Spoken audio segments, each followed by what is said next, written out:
নমস্কার, আরও একটি নতুন রেসিপির সাথে তানিয়াস রান্নাঘরে আপনাদের স্বাগত জানাই। খুবই সুস্বাদু ও স্বাস্থ্যকর একটা রেসিপি আজকে আমি আপনাদের সঙ্গে শেয়ার করতে চলেছি। রেসিপিটা আগে তৈরি করুন, করে বাড়িতে খান।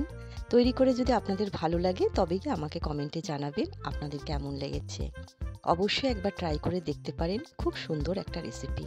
তার জন্য এখানে আমি নিয়েছি হাফ বাটি ছোলা। ওই একই বাটির হাফ বাটি নিচ্ছি সেদ্ধ চাল। এবার ছোলা আর চালটা কয়েকবার জল পাল্টে পাল্টে খুব ভালো করে ধুয়ে নিতে হবে। ধুয়ে নেওয়া হয়ে গেছে, এবার জল দিয়ে ভিজিয়ে রেখে দিলাম 5 ঘন্টার জন্য। 5 ঘন্টা পর দেখুন চাল আর ডালটা কিন্তু খুব ভালো মতো ভিজে গেছে। আর একটু সময় লাগলে কিন্তু আপনারা আরও একটুখানি ভিজিয়ে রাখতে পারেন।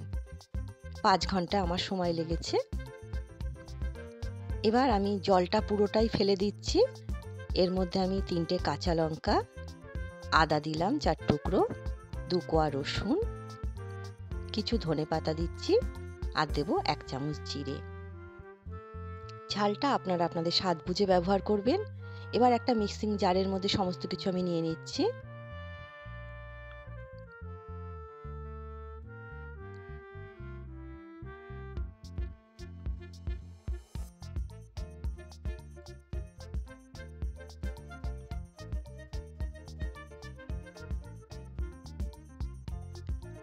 এবার এর মধ্যে আমি 1 বাটি জল দিচ্ছি, দিয়ে একটা মিহি করে পেস্ট তৈরি করে নেব। জল যদি আরেকটু বেশি লাগে আপনারা অবশ্যই দিতে পারেন। পেস্টটা তৈরি করা হয়ে গেছে, দেখুন এরকম হয়েছে। আমি এর মধ্যে আরও হাফ বাটি জল কিন্তু দিয়েছিলাম। এবার ঢাকা দিয়ে সারা রাতের জন্য আমি রেখে দিচ্ছি। সকাল হয়ে গেছে, দেখুন ব্যাটারটা ঠিক এরকম হয়ে গেছে। কতটা সুন্দর হয়েছে।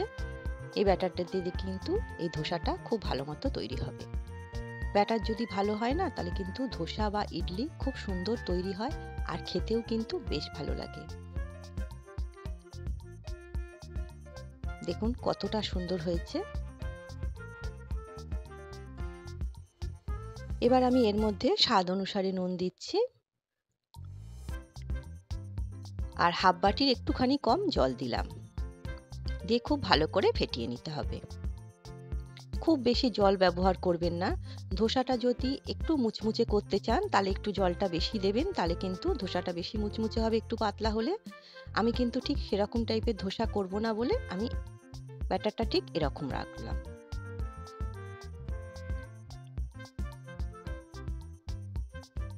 এবার গ্যাস ওভেন অন করে একটা ফ্রাই প্যান খুব ভালো মতো গরম করে নিয়েছি। গ্যাসের ফ্লেম কিন্তু একদম হাইতে রেখেছি। সামান্য একটুখানি তেল দিয়ে তেলটা খুব ভালো করে পুছে নিচ্ছি। এবার জলের ছেটা দিয়ে জলটাও খুব ভালো করে পুছে নিতে হবে। গ্যাসের ফ্লেম কিন্তু একদম হাইতেই রাখা আছে। এবার 2 হাতা ব্যাটার আমি এর মধ্যে দিচ্ছি, দিয়ে হালকা হাতে এইভাবে ঘুরিয়ে দেবো। কাজটা কিন্তু খুব হালকাভাবে করবেন, তাহলে কিন্তু ধোসা ছড়াতে খুব একটা বেশি অসুবিধে হবে না। আর যদি হাতাটা একটু চেপে দেন না, তাহলে কিন্তু ধোসাটা ঠিক এইভাবে ছড়ানো যাবে না।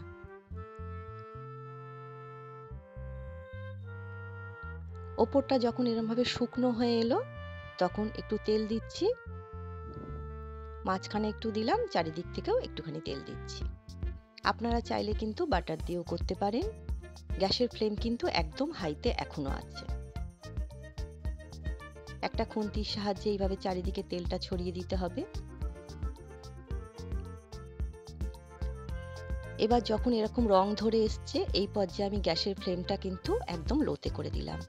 এর মধ্যে একদম জিরি করে কেটে রাখা পেঁয়াজ দিচ্ছি,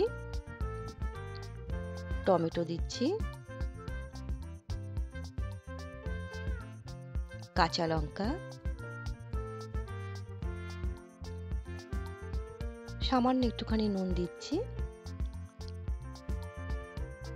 ধনেপাতা আর একটু লেবুর রস। ভিডিওটা দেখে যদি আপনাদের ভালো লাগে তাহলে অবশ্যই লাইক, কমেন্ট, শেয়ার আর সাবস্ক্রাইব করবেন। যে সকল বন্ধুরা ফেসবুক থেকে দেখছেন একটা লাইক দিয়ে পেজটিকে অবশ্যই ফলো করবেন।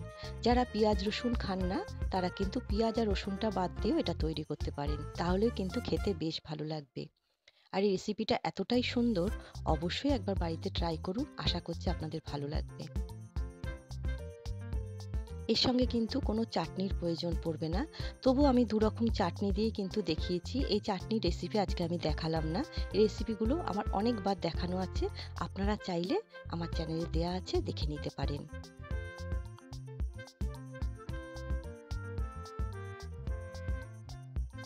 এবার মাঝখান থেকে একটুখানি কেটে দিচ্ছি।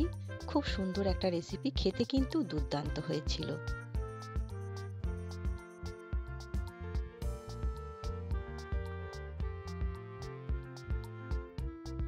দেখুন কতটা সুন্দর হয়েছে।